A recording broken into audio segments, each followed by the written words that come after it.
भविष्य क्या है? भविष्य में क्या होने वाला है, ये किसी को भी नहीं पता। अगर आप भी भविष्य को लेकर चिंतित हैं, तो ये वीडियो आपके लिए। अगर आप भी उन लोगों में से हैं जो सोचते रहते हैं कि मैंने ये गलत कर दिया, अब मेरे साथ क्या होगा, तो यह वीडियो आपके लिए। बिल्कुल यही सवाल एक बार एक शिष्य ने गौतम बुद्ध से पूछा।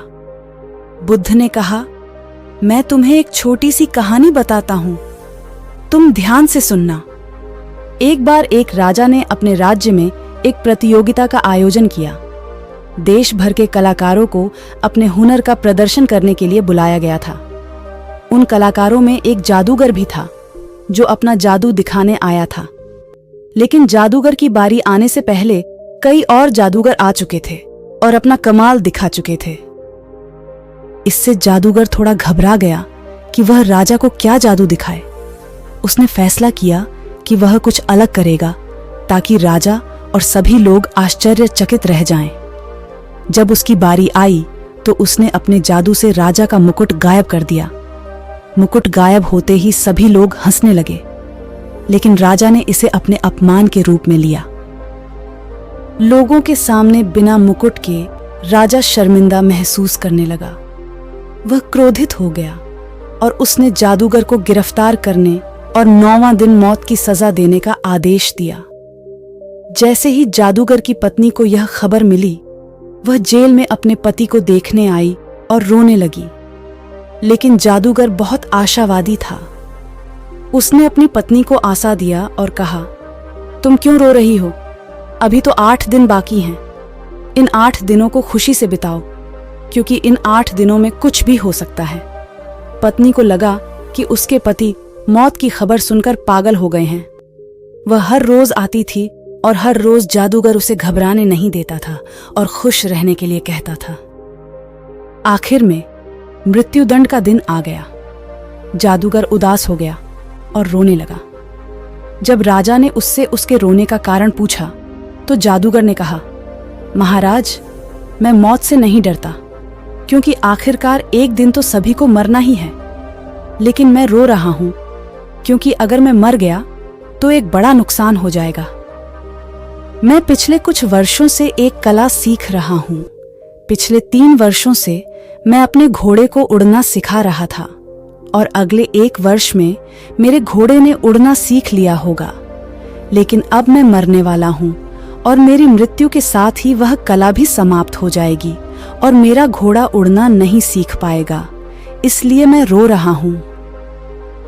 उड़ते हुए घोड़े के बारे में सुनकर राजा सोचने लगा कि अगर मेरे पास उड़ने वाला घोड़ा होगा तो मैं उस पर उड़ जाऊंगा।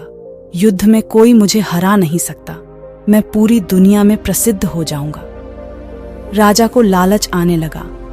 राजा ने तुरंत जादूगर से कहा, मैं तुम्हें 1 और साल दे सकता हूं, लेकिन तुम मुझे वह उड़ता हुआ घोड़ा देना होगा।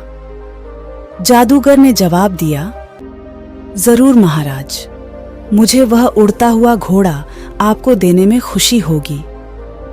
राजा ने कहा, अगर वह घोड़ा उड़ सका तो मैं तुम्हें मुक्त कर दूंगा और तुम्हें इनाम भी दूंगा। लेकिन अगर वह घोड़ा नहीं उड़ सका तो मैं तुम्हें फांसी पर लटका दूंगा। जादूगर सहमत हो गया और खुशी खुशी घर लौट आया। जादूगर के घर में दुख का वातावरण था और हर कोई सोच रहा था कि अब तक जादूगर की मृत्यु हो चुकी होगी। लेकिन जब जादूगर घर आया, उसे देखकर हर कोई हैरान हो गया। जादूगर को जीवित देखकर सब लोगों को खुशी हुई। जादूगर ने पूरी बात अपने परिवार को बताया। पहले तो उसका परिवार बहुत खुश हुआ, लेकिन बाद में उसकी पत्नी उदास हो गई, क्योंकि वह जानती थी कि ऐसा कोई घोड़ा नहीं है जो उड़ सके। और जब 1 साल बाद राजा को यह पता चल जाएगा तो वह जादूगर को फांसी पर लटका देगा। यह सोचकर उसकी पत्नी रोने लगी। लेकिन जादूगर समझदार था। उसने अपनी पत्नी को समझाया, 1 साल बहुत लंबा समय होता है और हमें नहीं पता कि इस 1 साल में क्या होने वाला है। इसलिए भविष्य की चिंता न करो और वर्तमान का आनंद लो। और ऐसा ही हुआ। 3 महीने बाद राजा की अचानक मृत्यु हो गई और राजा की मृत्यु के 1 महीने बाद घोड़े की प्राकृतिक मृत्यु हो गई। अब न राजा जीवित था न घोड़ा, और जादूगर पूरी तरह से स्वतंत्र और सुरक्षित था।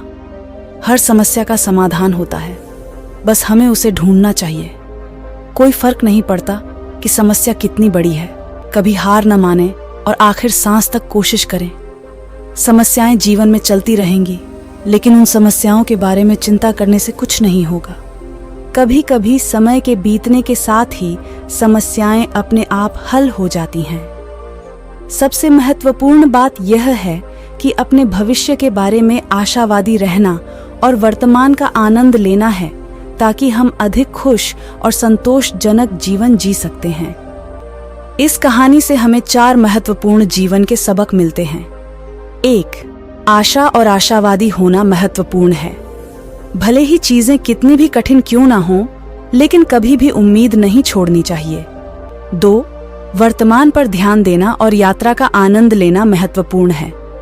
भविष्य की चिंता करना केवल हमें तनावग्रस्त और दुखी करेगा। 3. आश्चर्यजनक समाधान भी हो सकते हैं। कभी कभी समस्याओं का समाधान हमारे नियंत्रण से परे की घटनाओं से हो सकता है। 4. हार नहीं मानना महत्वपूर्ण है। कठिन समय में भी लगातार प्रयास करने से सफलता मिल सकती है। दोस्तों, जब आप किसी समस्या का सामना कर रहे हैं तो अपने आप से पूछें, क्या इसका कोई समाधान है?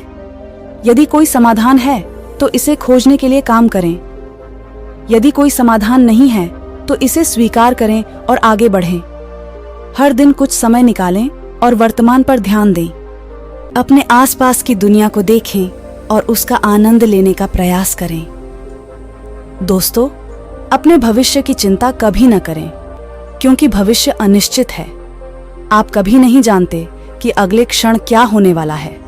तो फिर क्यों न अपने भविष्य के बारे में सकारात्मक सोचें और खुश रहें, बजाय इसके कि अपने भविष्य के बारे में नकारात्मक सोचें और दुखी हैं। तो अगली बार जब आप किसी समस्या का सामना करें तो याद रखें कि आशा और आशावादी होना महत्वपूर्ण है। वर्तमान पर ध्यान दें और जीवन का आनंद लें। कभी कभी आश्चर्यजनक समाधान भी हो सकते हैं, इसलिए हार न मानें। लगातार प्रयास करें और सफलता आपको निश्चित मिलेगी।